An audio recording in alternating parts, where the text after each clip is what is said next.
Hey, what's going on? Ryan here with Intersection Records, and we are reviewing the new record from Prague progressive rock legends Jethro, Tull. This came out on Friday. I've listened to this probably 5 or 6 times in 2 days, and I really enjoy it. So this follows last year's 2022 Zealot Gene, which was a critically acclaimed record, and this is a good record as well.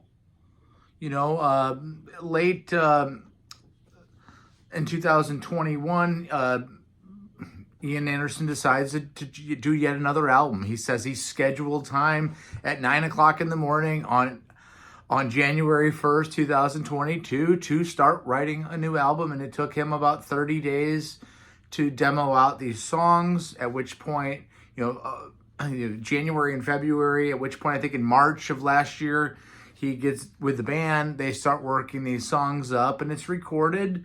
It's called RökFlöte. This was originally drawn up as an idea of doing an instrumental rock album, but as he kind of goes down the rabbit hole here, he does decide to make it a vocal, basically concept record. He's dealing here with the music revolves around the character roles of principal gods of Norse paganism. It's a German kind of religion. It's an interesting record. I really like this. This is their 23rd record. It's 44 minutes, which if you've watched my channel, by the way, subscribe to my channel. We do shows every single day. A 44-minute album is about perfect for me. It just allows you to take it in a sitting. Again, 23rd record. Let's start with this. It's drawn, this RökFlöte, which can mean rock flute. He's, of course, Ian Anderson's a flute player, but it's drawn from a phrase, Ragnarok. The first song is called Volaspo. It has a spoken word, a female speaking word thing that kind of goes into Ian speaking as well. And this journey has now begun. This album really takes you in. The second track, Ginagapus, Ginagap, I don't know. It's infectious. The flute playing, it's one of the best songs in the record. It seems familiar. It doesn't seem that musically out of place from something from the classic era of the 70s. The third song, All Father, I write here, am I drunk on the Jethro Tull juice? Am I just so proud of these guys for putting out a good record that holds up? I guess if I have one criticism of this record, is maybe the vocal is a little thin by Ian. Musically, the flute playing is just off the charts here. On All Father, he says, it sucks you in. Sublime flute playing.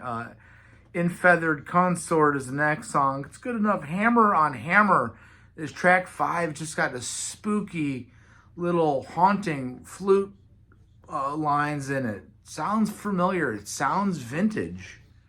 One of the best songs on this record. Hammer on Hammer. Wolf on Chain next. Nice rock guitars. At the 2-minute and 20-second mark, he takes you on a journey. Anderson does with a little bit of kind of a bridge. Wolf on Chain, really cool song. The Perfect One's next. More pastoral, more mellow piece, but it's ear candy. Again, the legacy of this band is secure. The Zealot Gene was a triumphant return. They hadn't had a record since the Christmas album from 2003. Martin Barr has left this band. Ian Anderson is the remaining core member here.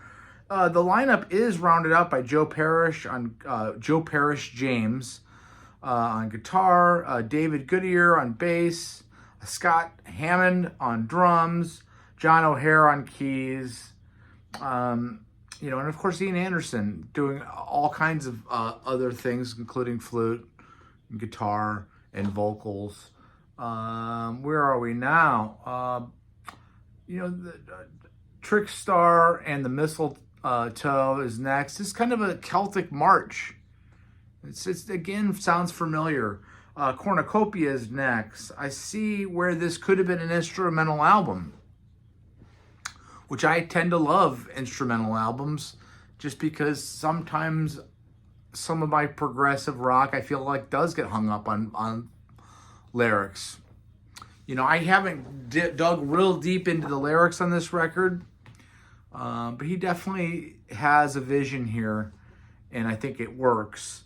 The Navigators, another one of the best songs, is the 10th track. You know, again, Anderson has nothing to prove. He didn't have to do this, but he did it, and I'm glad he did it because this is a very good record. The Guardian's Watch is next. You know, legacy has been set, and it's proven here. The last song, Ithavoli, is a killer track with, again, some spoken word, just like on the opening track. Some breathing that you hear from the opening track. It's just very good. My rating system works like this, as you know, as you watch my shows. 5 is a classic. 4 is great. 3 is good. 2 is not good. And 1 is unlistenable and terrible. What am I going to give this record? You know, again, we're dealing with Tull. I'm going to go ahead and give it a 4. I'm going to call it a great record. Again, I don't know if I'm drunk on the Jethro Tull cocktail right now. If I'm just so happy that there's a new Tull album here to celebrate. By the way, I'm going to work on a brief history of Jethro Tull. We're going to put that out today too. We're going to ultimately rank their first 12 albums from the big debut all the way through Stormwatch. Subscribe to my channel. 4 out of 5 on this great return to form by Jethro Tull. Peace out. See you.